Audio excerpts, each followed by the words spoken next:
You. I'm talking about y'all, parents out there. Guess what y'all doing?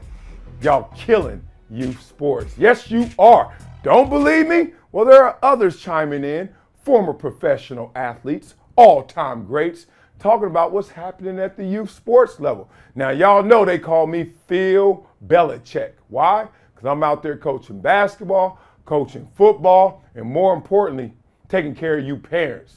Y'all childish asses. All right, listen to this video, because, boy, we about to go in on you parents. Let's go. Jamal Crawford made a post a few weeks ago about parents and outside noise, and obviously we came up in a different time. You're a little bit younger than us, but in the same kind of age group and wave. All this, again, kids can loop me 3 and done or 2 and done, but you'll see a highlight tape up, the next second. Right. So what is like your focus and how successful, you obviously touched on how successful has it been on understanding what the big picture in, but also enjoying the ride, allowing the kids to enjoy the ride? Yeah, for me, that's what it's about. Like I said, I'm pretty strict on the road. Obviously, a lot of kids may, a lot of parents may send their kids with just me and the coaches. Mm-hmm. So obviously, we're their extended dads on the road, and for me, it's a great experience because I teach them discipline. We go to bed at a certain time. I take their phones. Mm-hmm. Like I said, I always say we don't have social media, and it's a business trip. Kind of how we approach it in our game. I try to teach them the same level of how we doing in the NBA. It's like I said, we come here, we ain't getting in swimming pools. We ain't doing this in the third. We're gonna probably go to movies and sit and relax if we get a good time, or other than that, we're there for business. We watch film more than any probably NBA team combined. I mean, we after each game, because at that age, again, you're learning the game so much. Yeah. Mm-hmm. And for me, instead of arguing with my kids back and forth, I just pop the tape in, and then there you go. There's nothing to argue about. I have the whole team vote. Was this a travel? Was this a foul? And they get to coach themselves, and not only just hearing me thinking I'm just crazy and talking on the sideline all the time. It's like, here's the proof. Right. See it, and then when they know, they get to film. And they change their mindset within the game. Mm-hmm. They know, okay, shit, I'm gonna have to get over the screen now because last time in film we had talked about this. So it's easy for me to teach the kids, and I don't have to go back and forth with them a lot because right after the game we jump right in the van and we watch it. But go back to what you said about what Jamal posted, and I actually reposted it. It is the parents that are killing the game.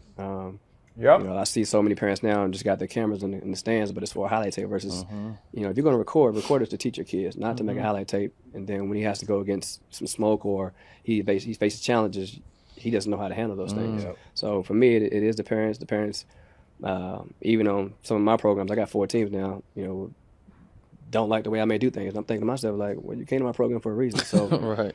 Wish you the best of luck, but you got to get out of here with that type of mindset. Because again, if everything I'm giving the kids and we're taking our time, obviously we spend a lot of money as well through this. We're not getting paid for it either at all. So we're taking the time and teaching your kids.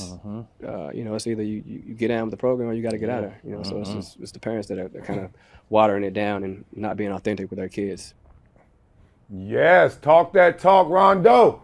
My way or the highway. That's what I'm thinking. I expressed it differently because I'm trying to show respect. Also, I know those itty bitties are watching me. But at the same time, in my dome, I'm thinking, hey, you don't like it this way? Try it elsewhere. And look, I'm sitting there with a confidence, maybe an arrogance, and so what? I've been through the entire journey. I went through that marathon. I'm not about to let no damn couch potato mama or daddy come tell me how it goes. You don't know how it goes like I know. And I'm trying to help your kid. I'm trying to get the best out of your kid. Shut your ass up. So I got a gang of examples to talk through. But first, Rondo's stupid. He said, we ain't jumping in swimming pools. Do you know the first time I left Los Angeles was to go to Eugene, Oregon, Track City International Classic, running at the University of Oregon. I'm like 9-10 years old, right? 400-meter champion, and we on a mile relay, sprint relay. But Coach did let us get in the swimming pools. You know what I did? As soon as we got up to that Holiday Inn, I saw all these kids jumping in the pool, doing flips, crazy stuff. This is the first time I really been in a swimming pool outside of those little 1-foot ones you buy at Kmart. Remember those? The above ground one? So I see the kids hitting flips and stuff, and I'm like, I'm an athlete, let's go. I never knew that on the side of a pool, that number 8 meant 8 feet. I never knew that 3 meant 3 feet. Guess what I did, y'all? I did some kind of crazy somersault flip in 3 feet. Wow! Concussion. Afro floating in the pool.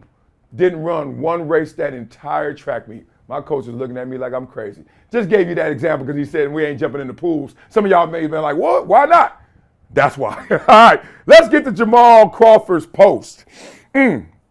He said, being in the gym over these last few months, the national games, watching, listening, talking to hearing, there's a lot wrong with AAU. But the parents are near the top of the list. Let me read it like this. It's sickening. The delusion that exists is crazy. We're always making excuses for our children's behavior where it has to be someone else's fault, and we're not teaching them accountability.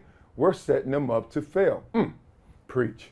We're always criticizing a coach or program who is giving their own time to benefit your child's development and well-being, and that's not enough. You should coach them to give them all you want them to have. You coach their asses. As parents, we have to be better.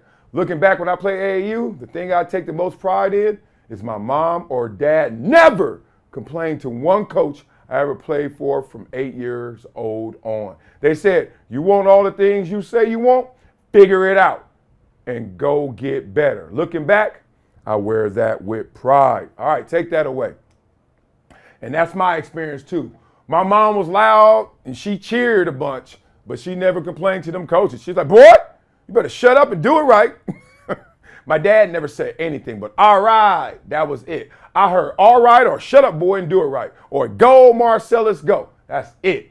Never, ever was I taught to look out the window and blame somebody else. Coach, program, teammates. Nope. My mama and daddy said, look in the mirror, not out the window.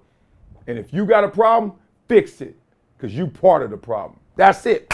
Okay, so let's get to present day, because I am a coach. I've been coaching MJ on purpose since he started team sports. So I think at the age of 5, start having him out there in flag football, then basketball, right? I am coaching my son. Why? Because I knew this day was coming. I knew I would have to read a post like this. I knew how AAU, I knew how flag football, Pop Warner football was going to be. And I also know there's not all good coaches. There's some badass coaches out there, frustrated, mad they didn't make it all the way. Or they did make it all the way, but they ain't got the energy, the bandwidth, the time to truly give. Sometimes they're just posturing, etc. I got so many examples. It's crazy of just not seeing it the way I wanted it. So the same kid who was taught accountability, don't make no excuses, get your ass out there and do it right. So I got to invest my time. I'm on Amazon buying the big coach's bag. My trunk is full of balls and whistles and cones. I'm that guy. Fine. I'm doing it for my son selfishly and your kids selfishly. I want to see them be the best. I want to be able to sit back one day, fat, big belly, and just watch somebody on TV getting it. High school, college, pro, whatever level they gonna max out at. I just want to be like, I told that boy to attack that rim. I told him how to attack that rim. I told him how to hit that corner, and he hit the corner. That's all. I don't need no credit. No, don't call me. You ain't gotta call me. Just text me. Coach, you good? I'm not as good as you. You looking great. That's it. I'm just doing it for that legacy, to connect with these kids. But something's wrong. Our signal getting crossed. Our connection is getting interrupted by y'all, badass parents. Let's talk about it. Okay. This is why I tell my kids all the time. I will not make an example out of you. I ain't here for that. But I will use you as an example. That's right. So when you mess up, make a mistake, fast mistakes. I ain't tripping. But I'm going to use that as an example. Here we go. Here's my first example. First time I saw it happening on my watch, I was coming into a game and I missed it visually, but I heard it and I saw the ruckus. There were 2 coaches fighting. What y'all fighting over? Wins and losses? Your team's better than the other team? Oh, you cheating? So I was like, damn, that's how the game go for real, huh? And obviously we've seen videos, we've seen people get killed. What was it, Aqib Talib's brother involved with an incident, etc. We've seen it. And I was like, here we go. That's why I'm out here right now, to make sure that stuff not happening on my watch, on my team, right? So then, the craziest thing, you know how they always say about guns? Like if you have a gun in the home, you're 80% more likely to hurt someone you know or someone in your family. Not the intruder, not the burglar, not the thief, but somebody you really close to. The first time something bad happened on my watch, on my team, was actually a parent that I know, right? Or that I know, like personally. So I got that kid, I'm coaching that kid. You know, one of them, oh, coach my kid, I love you so much, we the homies. And then that kid ain't playing that much. Why? Because y'all gotta remember, when I grew up playing Pop Warner and youth sports, everybody didn't play. This is some new shit where everybody play and participation trophies, which I like, but still, everybody don't get a rep. My coach we had 30, 35 players. He had like 20 that he was running with. The other 15 played better in practice. Play better in practice. And if you good in practice, you get in the game. If not, sit your butt on the sideline. You ain't gonna help us. That's how I grew up. So now I'm like, I get it. It's a different era. So let them all touch the rock, right? But you ain't touching it. I'm gonna give you time. That's what I say. I give you time, but you're gonna earn your playing time. So I'm gonna give you time. Here, you get 3 reps. You want more than 3? What you doing in them 3 reps? If not, I did my job. That's how I think. That's my coaching philosophy. Parent was up there cursing me out. I thought it was crazy. My wife told me, I said, why you bang back on her? Then I was like, no, that's good. I'm glad you took the high road. But then everybody else started telling me, I said, why'd you bang back on her? I said, you know what? This is the real. I said, tell her to come to me. Think she came to me? Nope. Tried to poison the well in the stands. That was my first incident. So next year, the commissioner found out. He's like, do you want her back on your team or not? I said, nope. I said, because if she can't come to me and tell me and go say all that stuff up there, she obviously made her choice. She could go somewhere else. Good luck to y'all. That's it. I wanted him on my team too because I was going to develop him. But oh well, you want to act like that? Go do you. They doing them. And I still got love for them as people. Crazy, weird. Next thing that happened to me was a parent on our basketball team came up to me after the game like this. I said, woo. I was like, she was like, may I speak to you? Now, remind you, we just finished the game. Remind you, after every game, we huddle up and talk about the game and talk about what's next. And she interrupted. Now, so I'm like, I said, ma'am, I don't know where your energy is, but it needs to calm down. No, I need to talk to you right now. I said, no, you don't. I said, I'm not here for you. I'm here for these kids. So you're not going to interrupt our process because you feeling some type of way. And I don't even know which way, but I don't like what I'm seeing. So I kept walking. She had to calm down because she knows she ain't getting to me. Then after we're done, I said, now, would you like to talk? Yeah, already on 100. I said, oh my God. So I'm like, all right, she on 100. I'm not liking how you coaching my son. I was like, in what way? Now I'm calm. First of all, I play football. Girl, you ain't scaring me with your woofing. I'm like, shut up. You know I went against Jonathan Ogden. You think I care about what you feeling? What? Oh, man. So she's like, oh my God, you coaching my kid? I said, in what ways? She was like, well, one time he was bringing the ball up the court and you told him to pass it. I said, yeah, because that's not his role. He's not our point guard. He's not our ball handler, as we call him. I said, that's not his role. She was like, but still, he got the rebound. I said, no. He didn't get the rebound. He got the loose. He got the loose ball pass. They were deflecting it, and he took off and ran. That wasn't the rebound. The rebound was secure. Then that boy lost the ball. Then you grabbed it and took off. All you had to do was secure it. I'm talking to her calmly. And she's like, well, why would you tell him not to dribble? I said, ma'am, what happened at that play? What happened at the end of that play? Please tell me. Do you remember? She was like, no. I said, they stole the ball back from him. I don't like to do this to people. I was like, you know why he ain't handling the ball? Because he's going to get ripped every time. It's okay. He's 8. But there are 3 kids that can handle the ball that won't get ripped every time. Can they play their role? He plays his role. Anyway, she hot 100. All right, bye. All right, I'm not bringing them back anymore. And inside of me, I'm like, you think that's hurting me? It's hurting your son. But this is what I said. I said, ma'am, if you don't do that, that's a disservice to your son and his growth. Your choice. Moved on, never saw her again. Till I see her in the stands and she don't want to speak. Well, all right, so now we're here.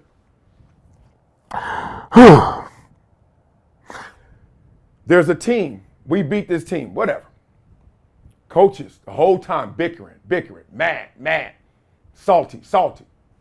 Why y'all so salty? So what? We won. We've lost games too. At the end, I've never seen this before. So you know our kids always go like this into this, good game. Even if you don't mean it, good game. Do you know that their coaches didn't do that to us? They literally stood over there and didn't do the good game thing.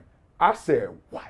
So I got to the end of the line, get a little boy, and all these little kids kind of know me or really know me, and they like, oh, you're cool. Like, and I'm like, all right, good game, good game. Even though they lose, they don't care. They be like, oh, I see a football player. So then we good, and I get to the end. I said, oh, that's what we teaching our kids, not to shake hands? They were like, oh, man. All right, so my last one just happened. The reason I'm really doing this story, because it just happened to me on Saturday.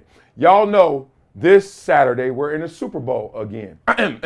This is our fifth year in the Super Bowl, and we can win potentially our fourth championship. We did lose one.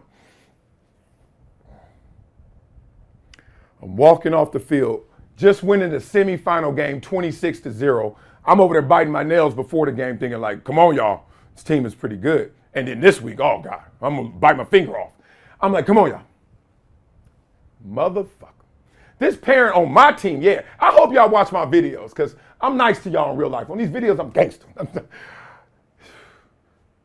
She's walking with me. And I'm too well versed. I'm almost 50, y'all. I know when someone has violins. I can see it. I can hear it. And she's walking with me. Why are you walking with me? I know why you walking with me. What you want?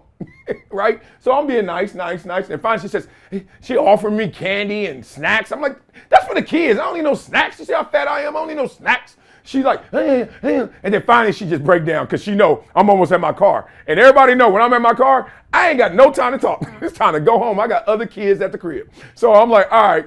And then she says, I just wanted to talk to you. Remember I told y'all how my uncles used to beg for money? Hey, nephew, can I talk to you for a minute? Oh, we already been talking. What the hell you talking? Whenever somebody say, can I talk to you? When they already talking to you? Violinist.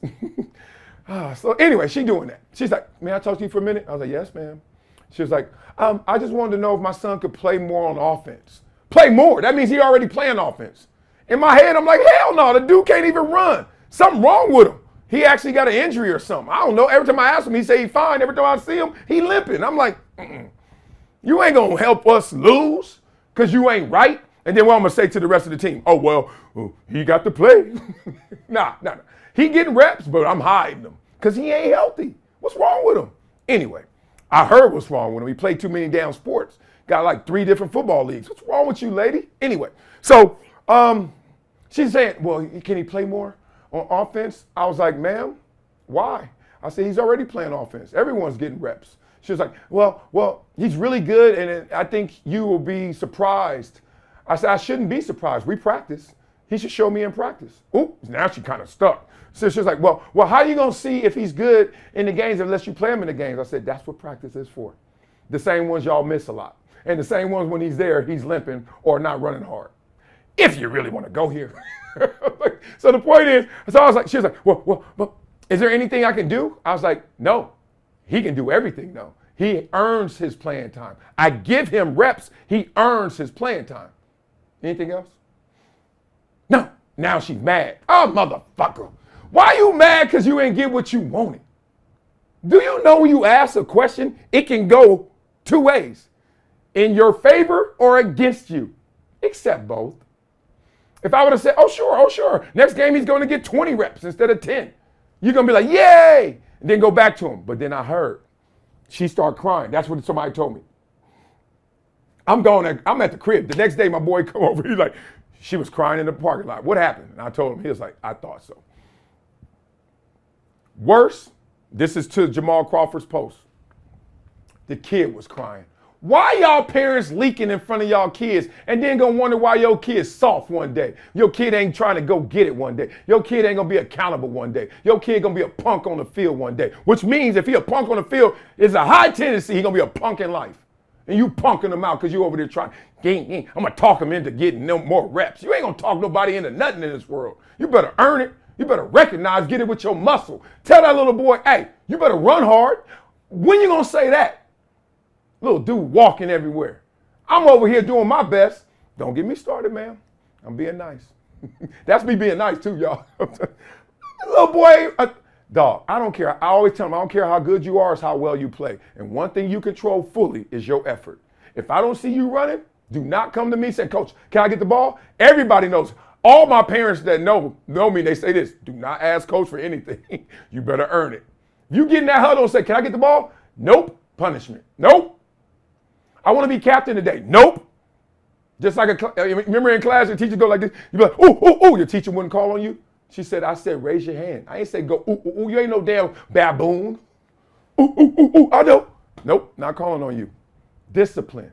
Train your brain. Whew. Had to bring that up and talk long on it because it's been on my heart.